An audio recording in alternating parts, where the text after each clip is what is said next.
Let's welcome ang ating bisita ngayong umaga, Grand.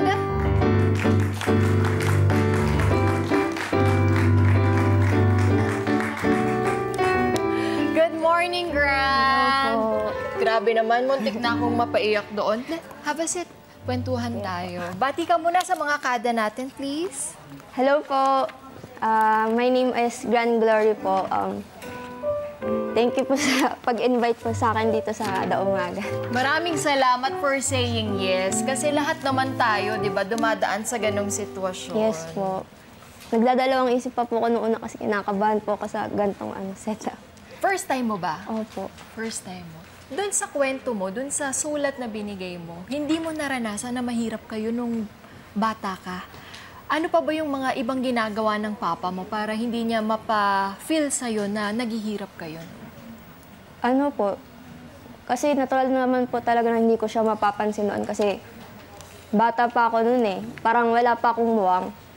And honestly, yung time na pag naalala ko, parang feeling ko lang nag-a-adventure lang po kami. Pero kaya hindi ko siya... Sorry po. Okay lang.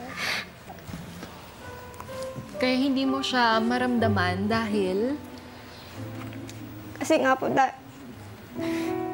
kung dati po kasi, yun nga, nakakakain kami sa masasarap, kainan, nabibili ko yung gusto ko. Nung napunta kami sa ganong mahirap na sitwasyon, alam ko naman po na wala na kaming pera noon. Yung, kahit nung sa mahirap kaming sitwasyon, kahit wala kaming pambiling cake para sa kaarawan ko, uutang siya para meron akong maiblow na candle. Uutang siya para may pangkain ako sa special day na yun. Yun po. At balita ko, nililibre pa niya yung mga kaibigan mo. Opo. Lalo na pag dun sa, yun nga po, pagkaarawan ko, kasama ko yung best friend ko, doon, kain lang kami, yun lang po. Tapos pag kumakain kayo, hindi mo alam nun na yung papa mo hindi pala kumakain. Opo, papasok lang, o-order siya nung pagkain na yun, para sa aming dalawa lang ng best friend ko. Tapos, ayun, bigla siyang lalabas. Tapos pag nakita niya naman kaming tapos na, doon siya papasok. Ibang klase yung pagmamahal. Parang yun yung yaman talaga na meron ka. Diba? Pero ito pa yung isa na paghihirap, nasunugan pa kayo. Opo. Pwede mo bang ikwento yung pagkakataon? Pwede ba nating balikan yun? Bali, kasi po, nung nasunugan kami, walang bahay, walang sariling Pero ginawa kasi ni Papa, iniwan po ako sa bahay ng tita ko. May hindi po silang pagkaunawaan ng asawa. Pero ayaw niya kasi ng gulo, kaya siya yung umiwas. Tapos naririnig ko sa ibang tao na nakikita daw nila si Papa dun sa may mall namin. Dun daw siya natutulog. Meron pa na dun daw po pag may mga lamayan daw. Doon siya mag-i-stay kahit di niya kilala yung po doon. Para doon magkape, tas abutin ng umaga. Pero nung time na yun, kasi siyempre simula nung bata ako, ayoko talagang mawalay kay Papa. Kaya nag-decide po ako na sumama sa kanya. Tapos doon ko po naranasan yung mga naranasan niya na mag-isa siya. San-san po kami na natulog. Tapos kung kani-kanino kamag-anak kami. Malapit. Tapos nakikikain. Kaya pag naaalala ko yun, ang sakit. Kasi pag iniisip ko, paano kasi Papa yung mag-isa? Paano niya nalampasan yun?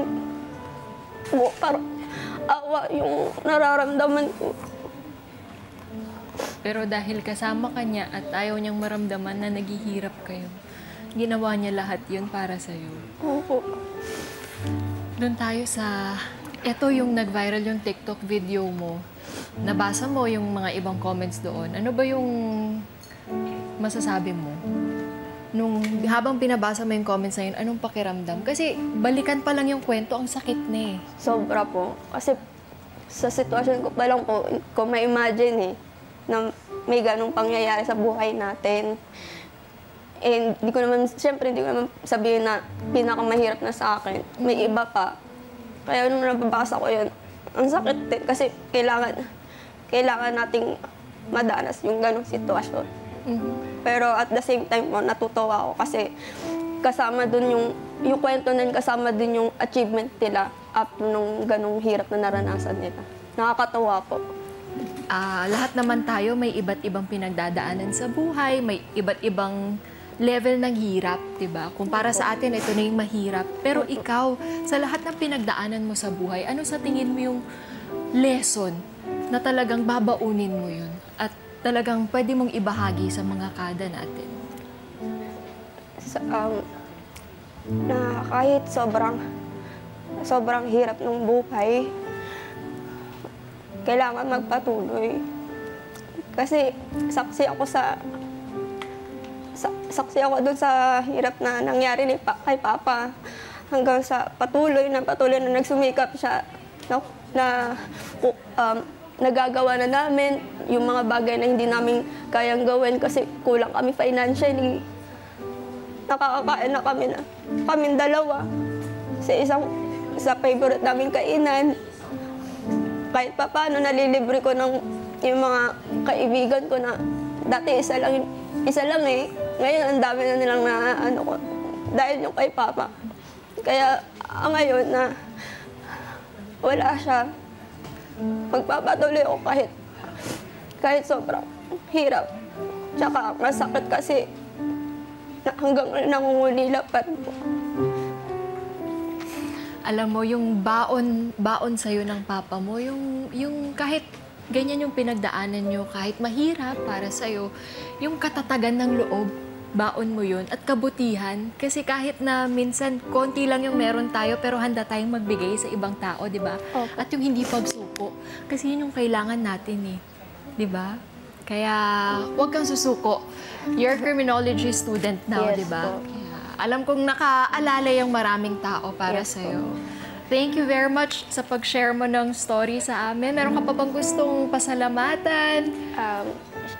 Gusto ko pong pasalamatan yung mga taong tumulong sa amin ni Papa nung panahon walang-wala kami. Alam niya naman kung sino kayo. Sobrang thank you po. Kasi kung di dahil sa inyo, wala ako ngayon dito. Wala yung mga masasayang moments. Wala akong matututunan. Lalo na yung kabutihan.